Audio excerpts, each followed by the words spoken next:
what's good, people? What up? We back in here. We back at it for another week of what it is. What's the word with LJ Mental Podcast? And as always, I'm your host with the most, LJ. We in the new year. Happy New Year to everybody. Appreciate you for continuing to listen to me. We got through it. All of you, we survived 2020, and hopefully we get a nice start to the year, and so on and so forth. We're getting through the rest of this year. Getting through the year, rather getting through this year, period, and thriving. So yeah, so we starting this year out, and we get into my word of the week. And I know a lot of people be wondering, a lot of people scared to say, this is my year, or a lot of people saying, we got past 2020, and could this be the, like 2020 could be the appetizer, but 2021 could be worse. I mean, I've heard pessimistic and optimistic point of view. I'm trying to look at the glass half full and say this year will be better. And I can't say 2020 was all bad though.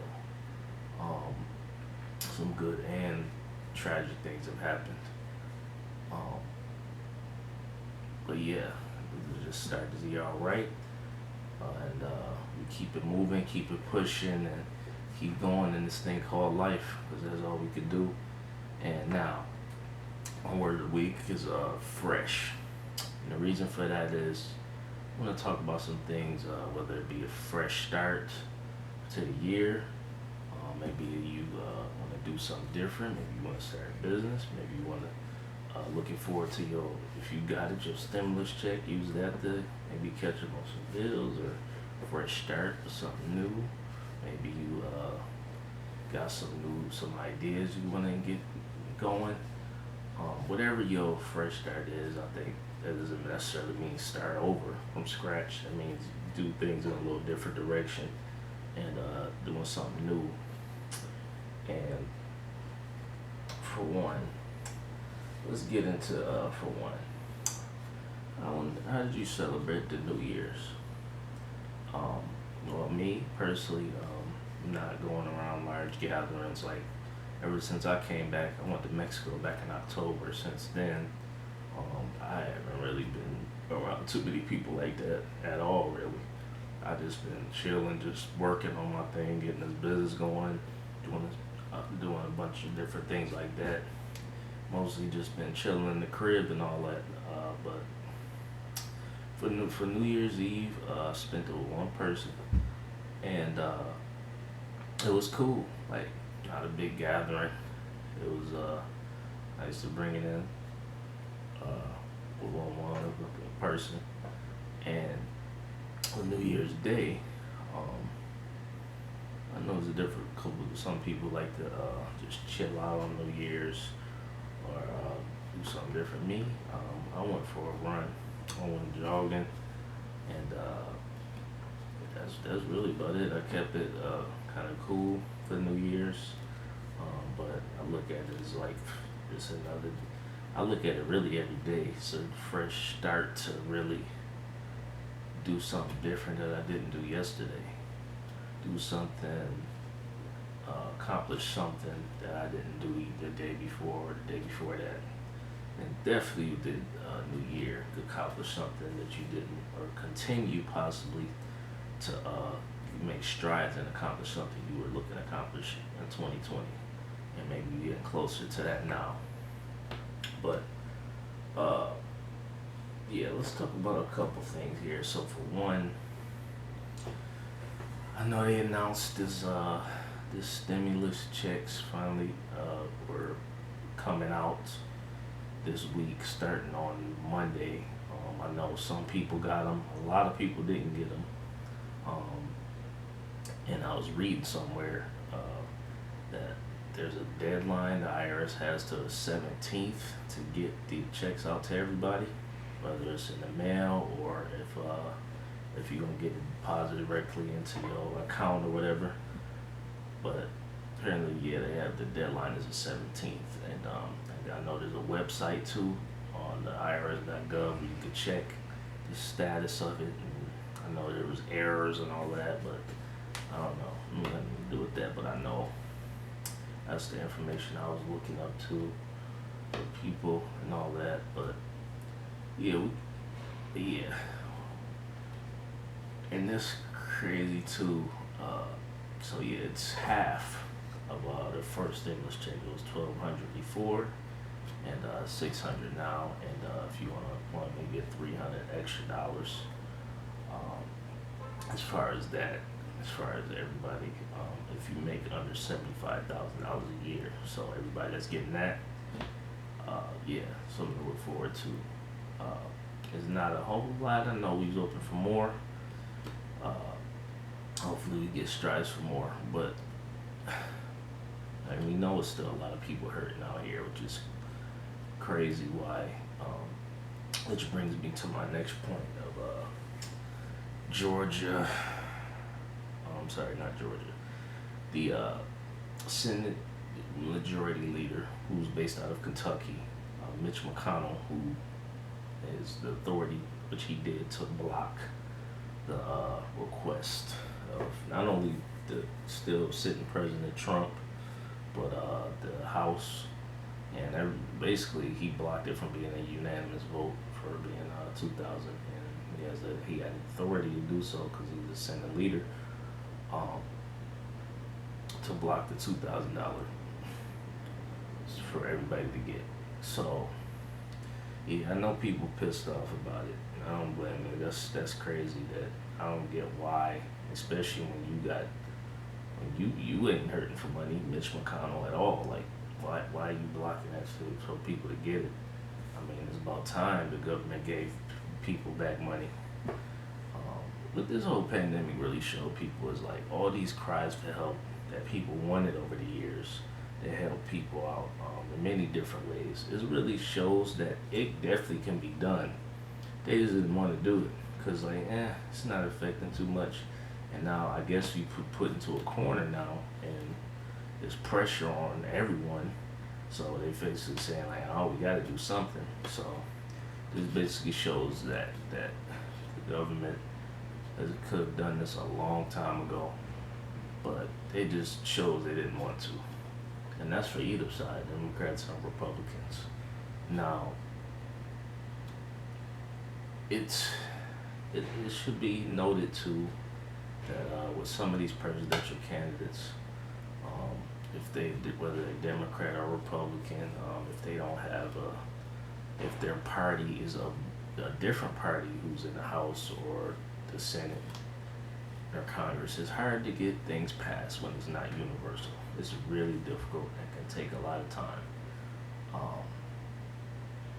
So it's good, which brings me to my next point.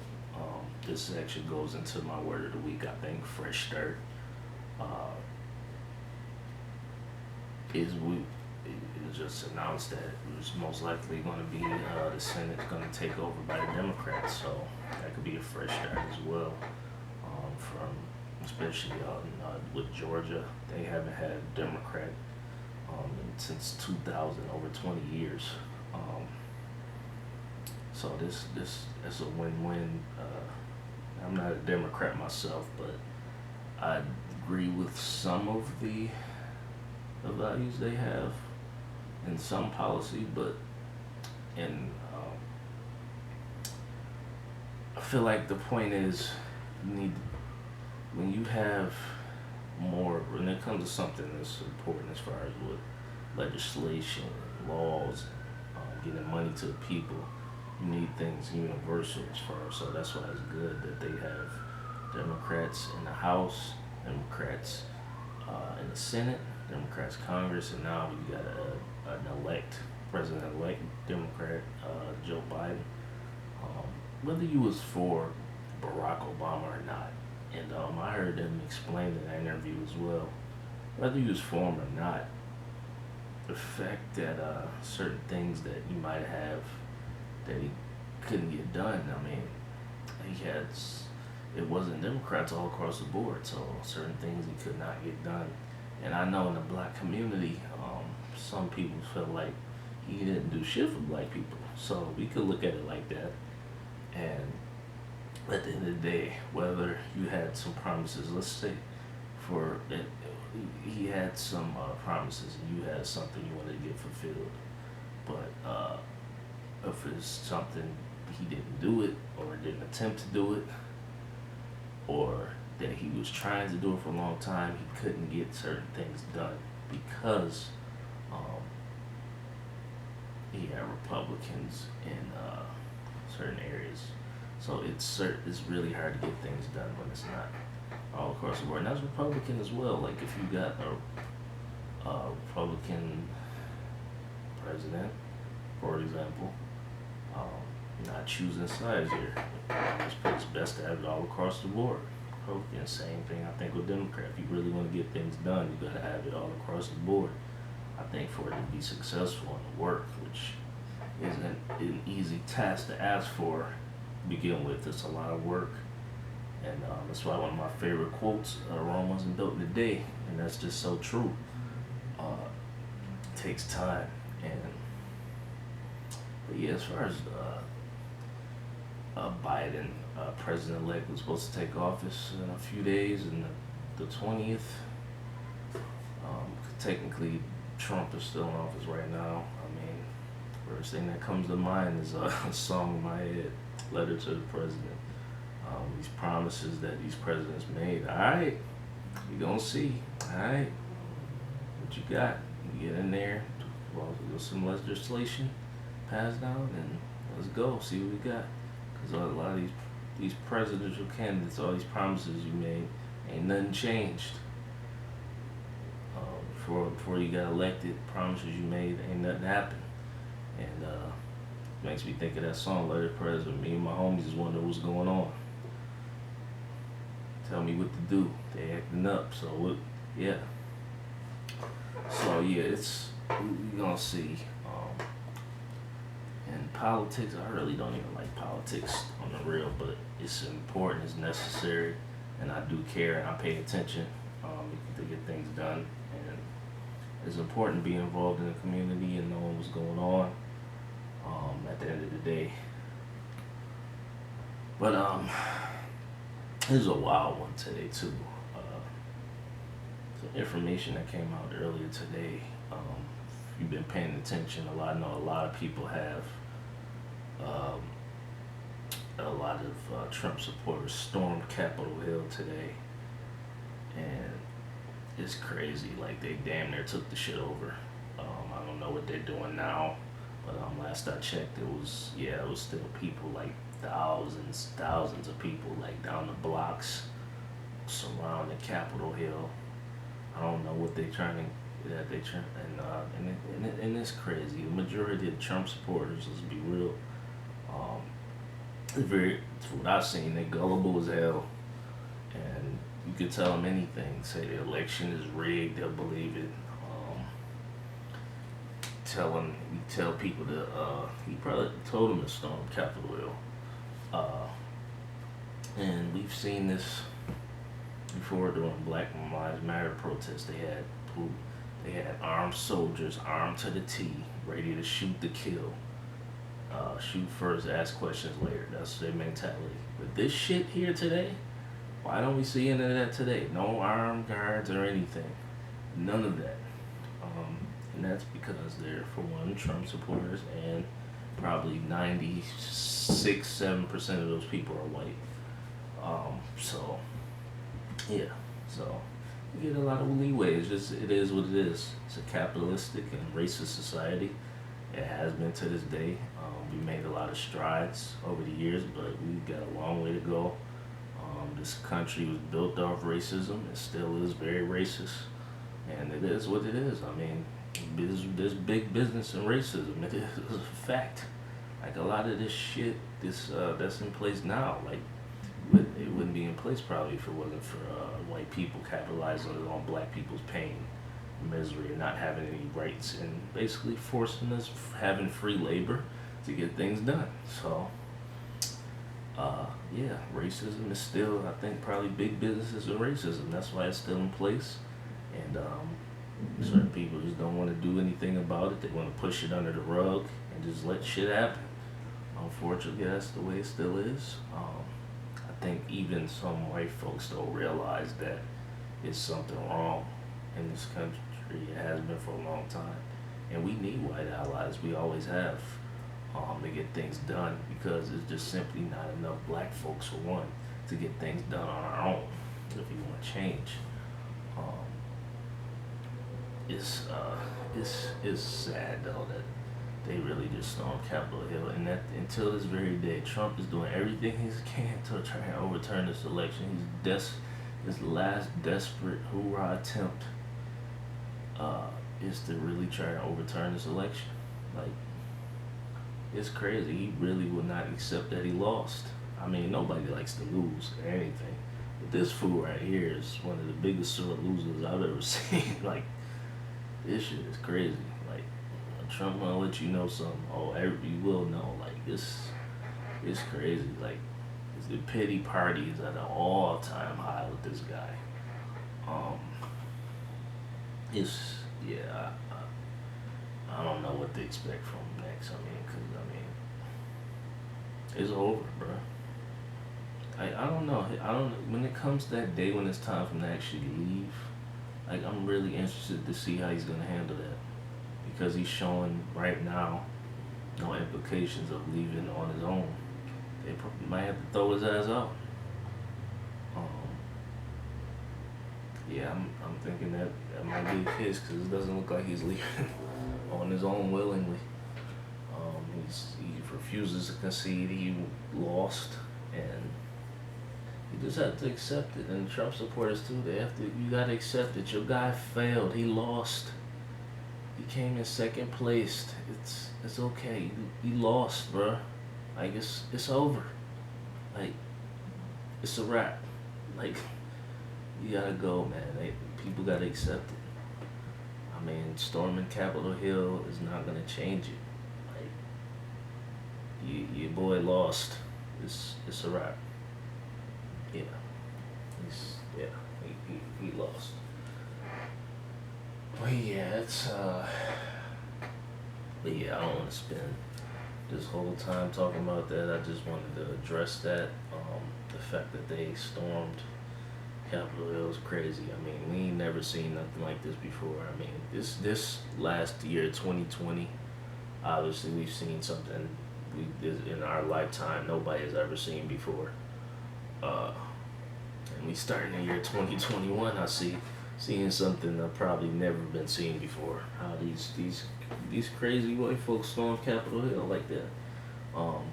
And like how those racist folks, normally I'm not sure if everyone in that crowd is racist, but a lot of those racist folks who called black people who just wanted to stand up for their own rights, called them thugs and thieves and criminals and all that. You people are the real thugs.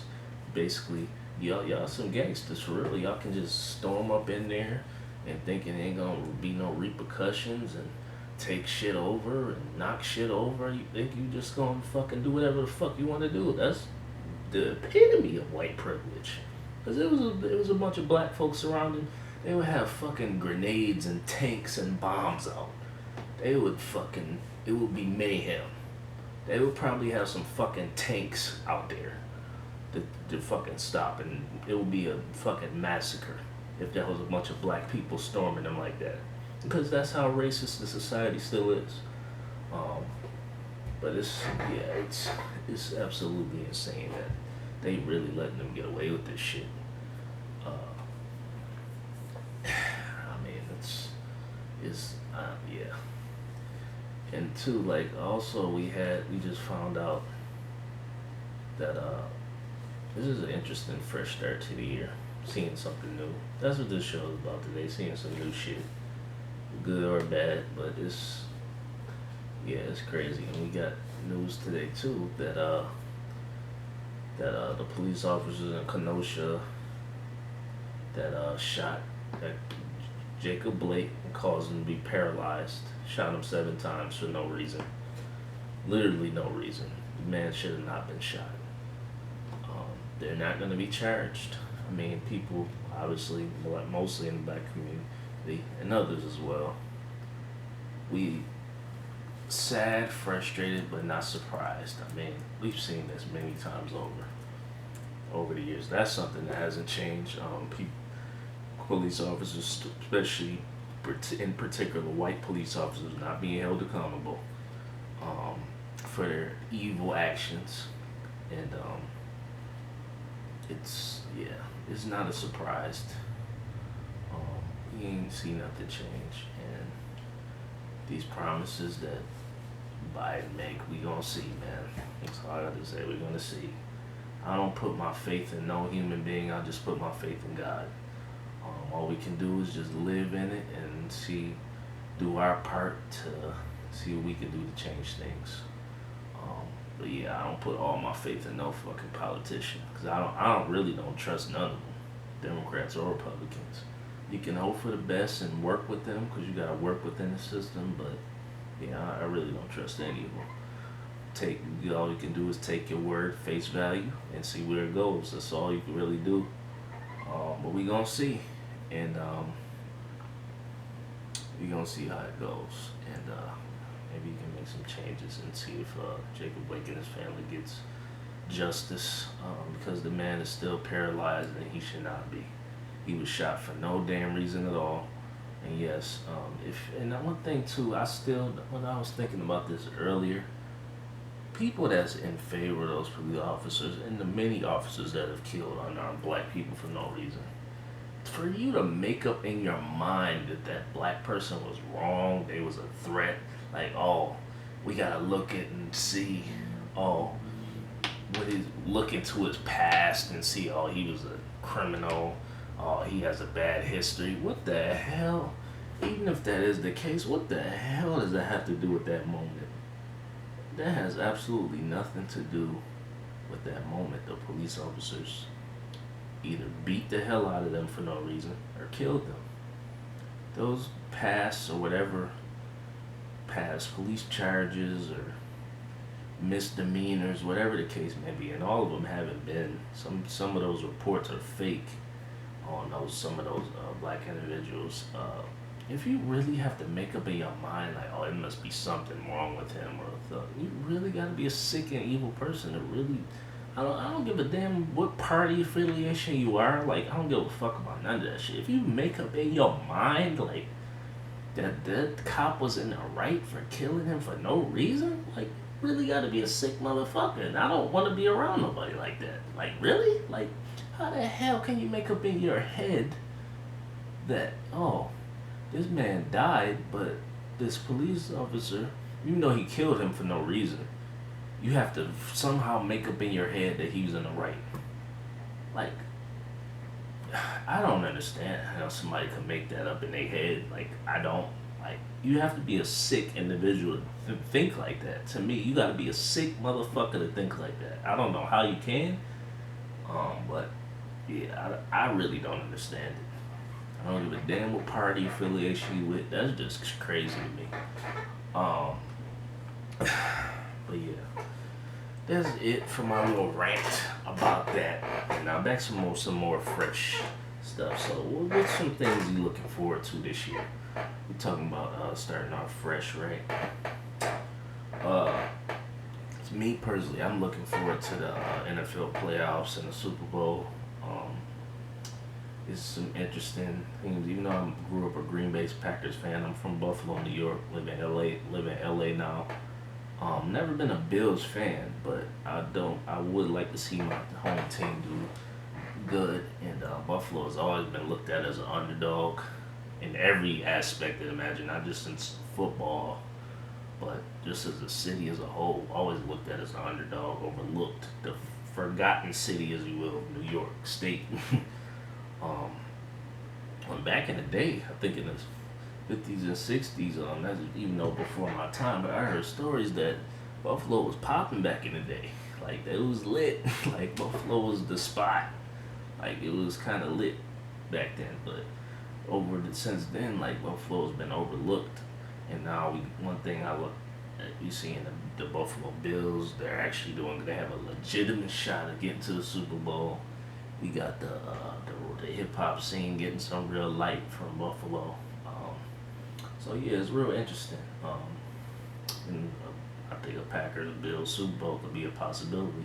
Even though I think it's gonna be Packers and Chiefs. My preseason pick was Saints versus Chiefs, but yeah, anything could happen. We gonna see. I'm looking forward to that. Um, I'm looking forward to see what developments they have with this vaccine. If people start changing colors of blue and green, if you break out with the mumps, if you if you start losing limbs, we're gonna see if there's any fucking side effects with this shit. Um, or if they make it mandatory for you to travel. I'm interested in see how that develop, because how is this gonna work? Are they gonna start doing concerts again? Because I heard Fauci say, Dr. Fauci, that we could possibly get back to normal, whatever normal is nowadays, by fall of 2021. Whatever normal means, does that mean we're not gonna be wearing masks anymore? Like, we can continue to regular capacity? Like, what does normal even look like? Like, I don't even think he knows. Like, who knows? Like, what normal really is gonna look like? So I'm interested in seeing that was develop. I'm interested in seeing too, like, some new music from artists, especially some that haven't heard from him in a while. Like, for one, Kendrick. I would love to hear Kendrick on our album. I know it's been hints saying he has been working on one, hasn't been working on one, but Kendrick is one of my favorite rappers of this generation. One of the best. You could argue Drake, J. Cole, but Kendrick is up there. I would love to see a new J. Cole album as well. I'm not a big Drake fan, but I do respect him. I think he's a dope artist. But yeah, I would love to see a new album from either one of them. It's been a minute since either one of them dropped an album. Love to see a new album from Joey Badass too. He's been a minute since he's dropped as well, so love to see some of the music from artists I haven't heard from in a while. And also too, a particular TV show, animation, that used to come on late night, around 10:30, 11 o'clock. Between I think 2005, took a break, came back in 07, 2010, and so forth. I'm talking about the Boondocks. They're supposed to be doing a reboot, HBO Max. It's gonna be weird seeing that show without John Witherspoon, who's granddad on the show. That's gonna be really, really strange. Not hearing his voice on there, I can't even imagine it really without him. It doesn't look like they're gonna get rid of the granddad character. But I'm interested in still seeing how that goes.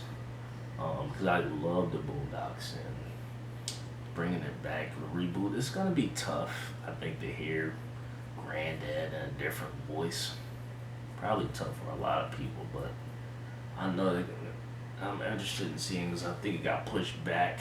It was originally supposed to come out in fall 2020, so I'm interested in see how that goes. Like, what's going on with that? So yeah, Boondocks reboot. That's another one. Looking forward to a new season of American Gods show on Stars. First season was pretty good, I thought. Second season, not so much. So yeah, that's a show that comes back on this Sunday, actually. My favorite show, Power, just ended the season. No, Power, the sequel, Power Book 2, but it's coming back. And also 50's new show, Raising Kanan, another spinoff of Power Book 3. I think that might be one of the best ones. That looks fire too. But yeah, there's things I'm looking forward to. Love to hear what other people are looking forward to this year. But yeah, that's gonna be it for me. And as always, appreciate you for listening. I'm your host with the most, LJ. I'm out.